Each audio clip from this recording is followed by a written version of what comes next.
Très bien. Mbote na bino nyoso bozo kolanda biso bisika nyoso bozwami.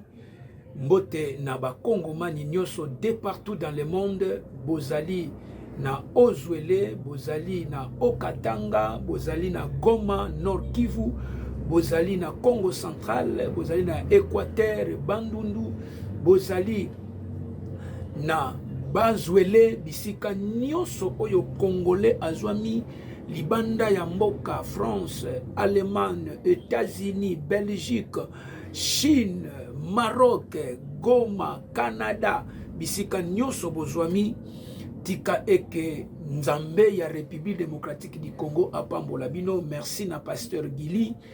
Merci na ba communicateur nyoso oyo bazoko communiquer la vérité sur la guerre à l'est de la République démocratique du Congo. Na ba communicateur nyoso oyo baza au four et au moulin.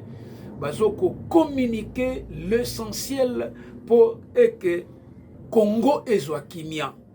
Alors, situation ya Kinshasa lelo to lamuki ndenge nini? Situation ya Kinshasa to lamuki lelo par rapport que ndenge nyungu ezalaki lobby pe avant-hier lelo marche kozala,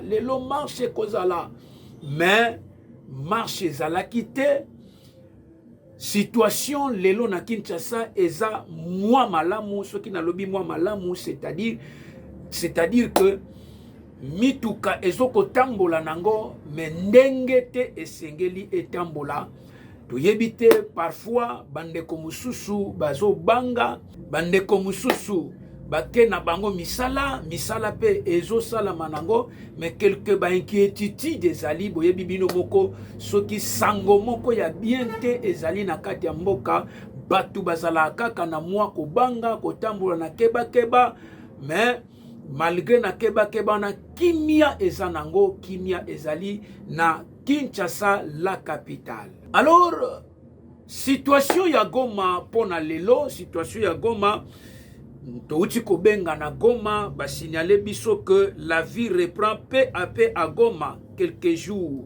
Vie ebandi kozonga nango ndambu na Goma, malgré ba bisika oyoyo ba M23 ba menasaki ba betaki masasi, mais visi koye bandi kozonga ndambu malembe. La situation est calme ce lundi 3 février dans la ville. Les armes se sont finalement tuées. Ba habitants ya parti ya nord bazo vivre nanu na certaines, c'est-à-dire moi ko bangeza nanu malgré vie ebandi kozonga maleme, mais quelques bakwen bazana na ko banga par rapport ya ba affrontement ya ba wazalendo na ba M23, ba patriote wazalendo bazoko déloger ennemi bitumba ezoko s'affronter. Alors malembe wazalendo bazopesa biso espoir kitoko ainsi que ba FARDC kolandisa ba recherche pe ba source mususu na week-end oyo, c'est-à-dire tatango bazolo ba week-end omona déjà samedi, na week-end oyo ba entreprise pe ba établissement public selon ba source wana, ba rebelle ya M23 ba emporter, c'est-à-dire ba memi ba zui ba mituka ya l'État, ba zui mituka ya l'État destination Rwanda na Gisenyi, ba bimisi yango mais ba piller.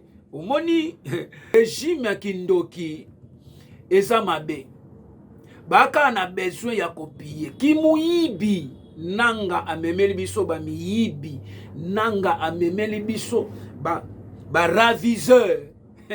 Il y aura parmi vous des loups raviseurs. Na tangu na kokende ekoyakati na bino ba loups raviseurs. M23 ce sont des loups raviseurs, hein? Kagame loup raviseur ye oyo azo tambola na makila ya ba Congolais, des loups raviseurs. Ba memi ba mituka nyonso ya l'État bake nango na Gisenyi ezali frontière ya ville ya Goma. Donc bazo zwa mituka ya l'État bazo ko bima nango na na Gisenyi. Alors bakonza mboka batala makambo oyo malamu ke na Goma makambo ezongi nango normal, ba pharmacie efungwami nango, ba misala ya mike pe fungwami, ba coopéra pe bazongeli cop na bango ndenge bakinwa balobaka tongo cop, cop bakinwa ba gomatricien pe musala ezongi nango, ba boutique efungwami, ba école nanu ezongi te, bana classe nanu bazongi te, bana université pe nanu bazongi te, pe quelque ba entreprise ya l'état nanu efungwami te. Côté transport nanu ezongi penza te par rapport ya augmentation ya carburant, prix emati tellement crise ekotaki makasi. Alors ba réserve wana etikalaki toyebi bomesano ke emataka kaka. Yangwana ozomona ke ba transport nanu pende ezongi penza normalité compte tenu ya oyo babengi crise ya carburant. Carburant eza penza te, augmentation prix emati. Litre kuna na Goma 1 litre et demi ezalaki na 5000 francs, ezalaka na 5000 francs avant combat. C'est-à-dire avant que ba M23 baya ko agresser. Ezalaki na 5000 francs, mais lelo ba komi ko discuter de 6500 à 8000 francs 1 litre et demi. Bande konabiso ba changer les sous taux d'échange et eza penza mobulu, eza penza mobulu. Alors esengeli na gouvernement asala déjà avant nisameba na Goma nyonso wana bozala kimia eko zala malamu. Wana ezalaki situation ya Goma lelo lolenge na uti koyebisa bino ke kimie bandi kokota ba entreprise ya l'état, ba transport en commun nanu penza ezongi te na mouvement par rapport ya augmentation ya prix ya carburant. Carburant na Goma avant combat ezalaki ko nanje na 5000 francs congolais. Mais siko après combat agression wana ya Rwanda ndeye ko sala que moi ba discussion komi entre 6500 et 8000 francs congolais. Alors eza na ba entreprise ya l'état pe mituka ya l'état kuna ba M23 ba yibi mituka bazo kende nango destination Gisenyi frontière ya Goma, bazo kota nango na Rwanda, miyibi bazo ko piller. Alors gouvernement na biso ekozwa déjà ba précaution ya ko arrêter hémorragie wana bozala kimia bo meloko tozo ko senga dénonciation. Bo dénoncer makambu nyonso ya mabe ezosalama na coin, ezosalama bisika nyonso suspect moko ezali dénoncer. Neti lelo nayoki ke na Congo central, précisément na Kisantu bauti kokanga mutu aliboma moko kuna moyete rebelle mais akosani mutu aliboma. Voilà pourquoi nazo ko interpeller ba congolais nyonso bisika bozali lisu likolo ya lisu. Bazo luka ba envahir Congo, mais lisu likolo ya lisu, ozana nani, ovandi na nani, ozolia na nani, osola na nani, na arrêt de bis ozana nani, na kati ya mutu kozana nani, lisu likolo ya lisu. Eza la chauffeur azo kumba bino, lisu likolo ya lisu. So moni kaka zolo soki mulai na boyebi kaka boyebi forme ya Kagame. Ba Rwandais bazaka ba forme ba Kagame surtout ya mibali nzoto mikie tala zolo mulai mutu songe yango nde bazalaka nango tala. So moni nde mwana ya suspecté côté ya bato ya maboma bolandela très bien. Merci beaucoup. Tokozwa deuxième partie ya émission na biso dit-nous comment plusieurs entreprises de l'état pillées par les envahisseurs rwandais. Ba entreprise ya l'état na Goma ba pillé yango. Depuis l'agression de la capitale du Nord Kivu par les terroristes rwandais, c'est lundi 3 janvier 2025 que les habitants de Goma ont bravé la peur pour aller constater les dégâts à la suite du carnage orchestré dans les centres-villes. Depuis pression, attaque, envahissement, il y a Nord Kivu kunana Goma depuis lundi, le 3 janvier 2025, ba habitant nyonso ya Goma ba zana bobangi ba misusu bazana bobangi misusu bazo bima na bango mais bao bazana bobangi ba vandi bazo tala ba dégâts oyo salami ba dégâts bazo que nous visiter ko banga koti mais tozo bisabino bolongola ko banga gouvernement congolais a joué makambo en main. Je crois que ndenge kimia komi kokota bokozwa kimia partout boyeba que président burundais a telemi a lancé yaye président ya Sud-Afrique a telemi a lobby yé a koti kalaka jamais qu'on lâcher République démocratique du Congo.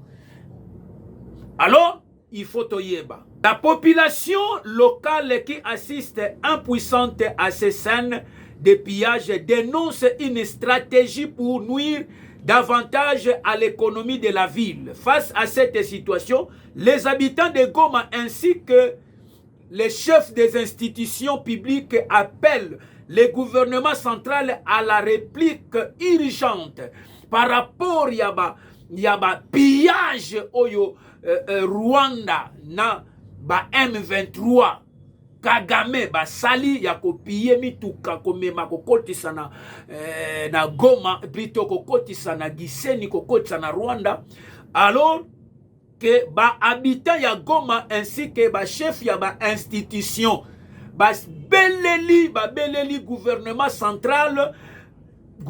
central ya ko répliquer urgemment oyo etangami pillage wana bazo yiba ya koleka. Alors le gouvernement central esengi ba répliquer na lombangu à travers à la communauté internationale bazo senga sous na communauté internationale ba intervenir parce que kimuyibi e komi kuna ya kosakana te mitu kezo za la détourner ba société ya l'état ezozala envahi na pillage. Alors ba sengi intervention ya gouvernement central urgemment pe ba sengi intervention ya communauté internationale bosala intervention wana e kozala malamu. La Senko et l'ECC propose un projet de sortie de crise au président de la République. La Senko na ECC bazo proposer et pas ya Félix Tshisekedi Tshilombo oyo etangami projet ya sortie ya crise na est de la République.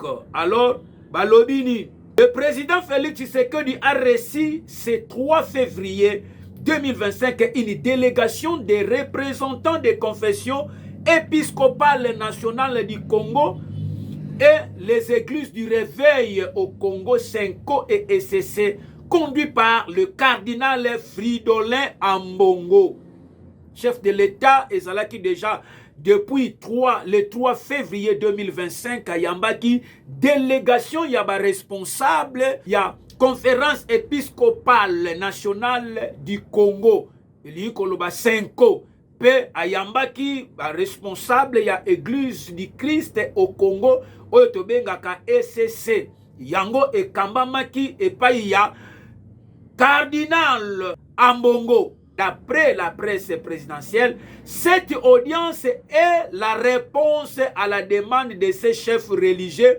d'échanger avec le président de la République au sujet de la situation sécuritaire et humanitaire dans l'est de la République démocratique du Congo.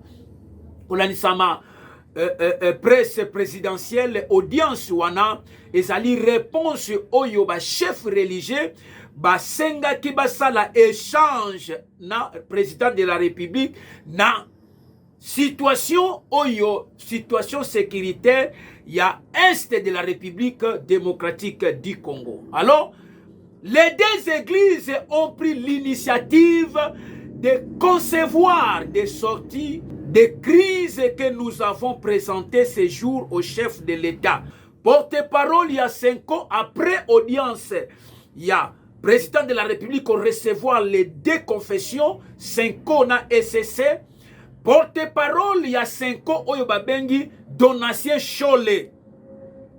Alobi nini ke audience wana ezalaki projet moko louable pe président de la République alandaki bango na bokebi nyonso na makambu nyonso bakendaki nango, apprécier pepe, encourager bango.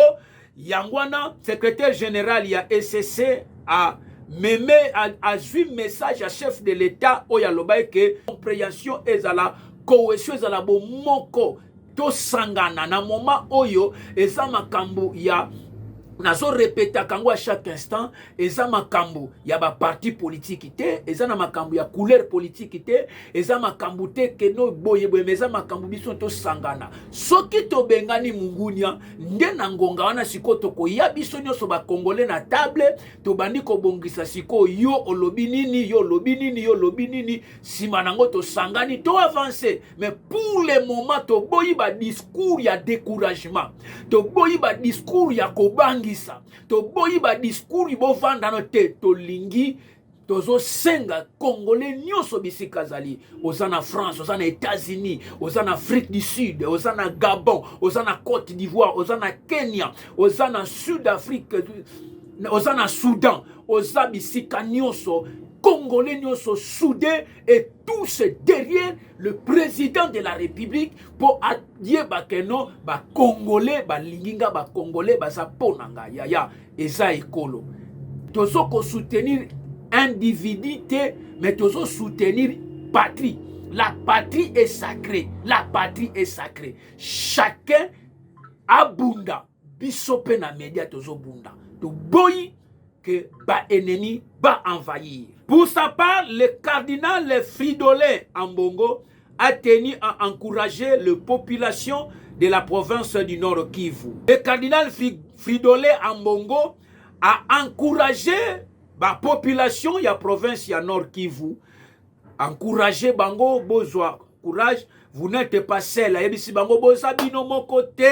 Vous êtes toujours au cœur de nos prières, de nos préoccupations, dans l'espérance de la foi, de nos convictions religieuses.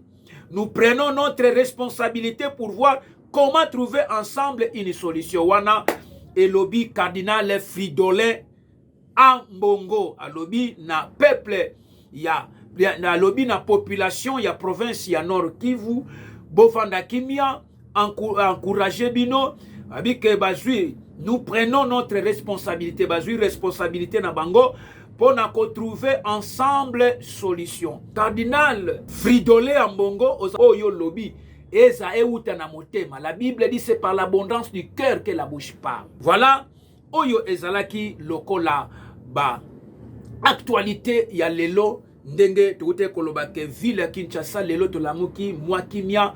Mais kobanga mwa muke esalaki par rapport ya nyungu mais kimi ezali bitukezo tambola batu bazo tambola batu bake misala mais batu boyebi sango ndenge zaka mwa kobanga. Alors ya mibale totalisi bino situation ya Goma ndenge ba M23 ba piller ba société ba piller ba établissement public bazui ba mituka nyonso ba memiango kuna na Giseni frontière ya Goma ba okotsango na Rwanda. Ce sont des voleurs au gouvernement talela biso likambu oyo hémorragie wana ekata na pe totalisi bino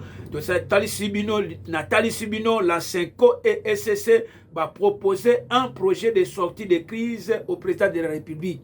Mais lelo totangi projet wanate mais totangi kaka ba encouragement alors na pourquoi ba otokozala en live tokotangela bino projet nini ba memaki et pas ya président de la République oyo président de la République a sepela ki nango oyo président de la République encouragea ki bango ayoka ki bango tokolobelango na pourquoi. Mais pona lelo merci na bande konyoso balanda ki biso mbote na ba Kongomani nyonso bana Goma bana Nord Kivu nyonso tozana bino elongo tozoko bundana bino nzambe akosunga biso.